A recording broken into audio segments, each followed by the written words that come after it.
نہ کرو بحث ہار جاؤگی، حسن اتنی بڑی دلیل نہیں۔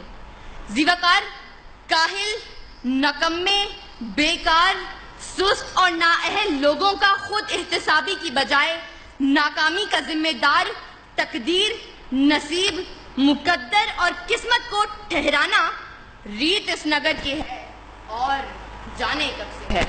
اس طرف سے آ کر قسمت اور صرف قسمت کے راگ الاپنے والے ہاتھ کی لکیروں، ستاروں کی چال اور طوطے کی فال پر سر پھینکنے والے یہاں دلائل پیش کرنے کے بجائے ہمیں قصے اور کہانیاں سنائیں گے، ہندوستانی فلم مقدر کا سکندر چلائیں گے اور ایوان میں بیٹھے باشعور لوگوں کو ماموں بنائیں گے، لیکن میں ان کی کوئی فلم چلنے نہیں دوں گی اور دلائل سے یہ ثابت کروں گی کہ کامیابی قسمت سے نہیں محنت سے ملتی ہے، کیونکہ پھول یوں ہی کھلا نہیں کرتے، بیج کو دفن ہونا پڑتا ہے۔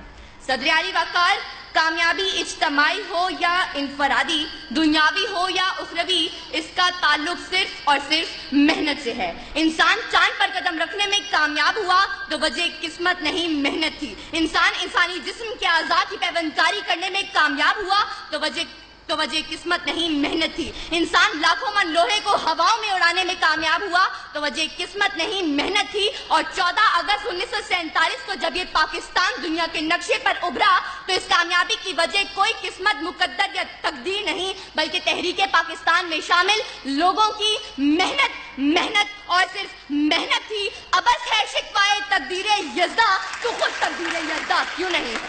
صدر اعلی وقار، اس طرف سے آ کر ایڑیاں اٹھا کر اچھل کود کرنے والے ان قسمت کے ماروں کو بتاتی چلوں کہ تلاش رزق میں نکلنے کے بجائے کسی منوسلوا کے اترنے کے انتظار میں بیٹھنے والے آج کامیاب نہیں بلکہ ناکام ہیں۔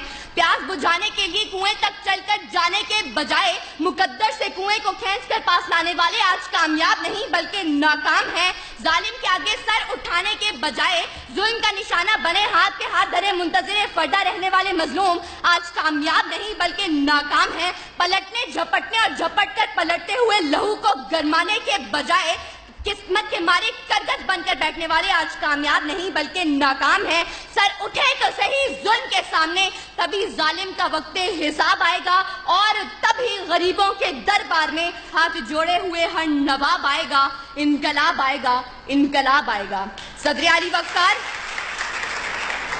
وقار، اگر آج ہم نے کامیابی کا صحرا محنت کے سر سے اتار کر زبردستی قسمت کے سر پر رکھ دیا تو یاد رکھیں کہ طوفان موجوں سے مقابلہ کر کے کشتی کو ساحل پر اتارنے والے ملاح کشتی کو قسمت کی لہروں پر چھوڑ دیں گے اور اپنے ہاتھوں سے چپو توڑ دیں گے۔ منزل کی طرف گامزن متحرک قافلے اپنے سفر قسمت کے قدموں میں ڈال کر جمود کی چادر اوڑھ لیں گے۔ یہ طلباء و طالبات ہاتھ کی لکیروں میں گم ہو کر کتابیں پڑھنا چھوڑ دیں گے۔ جد و جہد، محنت، کوشش، کام اور بس کام کے فلسفے کو چھوڑ کر فٹ پاتھ پر بیٹھے عامل، بابا، نجومی اور بنگالی جادوگروں سے ناتا جوڑ لیں گے اور آج کے اس مباحثے کے منصفین مقررین کی تیاری دلائل اور محنت کو دیکھ کر نمبر لگانے کے بجائے آخر میں اول، دوم اور سوم آنے والوں کے لیے قسمت پڑی کھول دیں گے۔ سچ ہے جو بات سرے دار سنائی جائے، ایک نہیں ہاں کئی بار سنائی جائے، یہ جو قسمت ہے،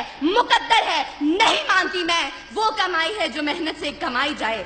صدر اعلی وقار، اگر میرے ان تمام دلائل کے باوجود اگر اب بھی کوئی قسمت اور صرف قسمت کے راگ الاپتے ہوئے مقدر کے کچے گھڑے پر بیٹھ کر دریا پار اپنے مہیوال سے ملنے کی طلب رکھے تو اس کے لیے اتنا ہی کہتے ہوئے اجازت چاہوں گی کہ بے عمل دل ہو تو جذبات سے کیا ہوتا ہے، دھرتی بنجر ہو تو برسات سے کیا ہوتا ہے عمل لازمی تکمیل تمنا کے لیے، ورنہ رنگین خیالات سے کیا ہوتا ہے۔ شکریہ۔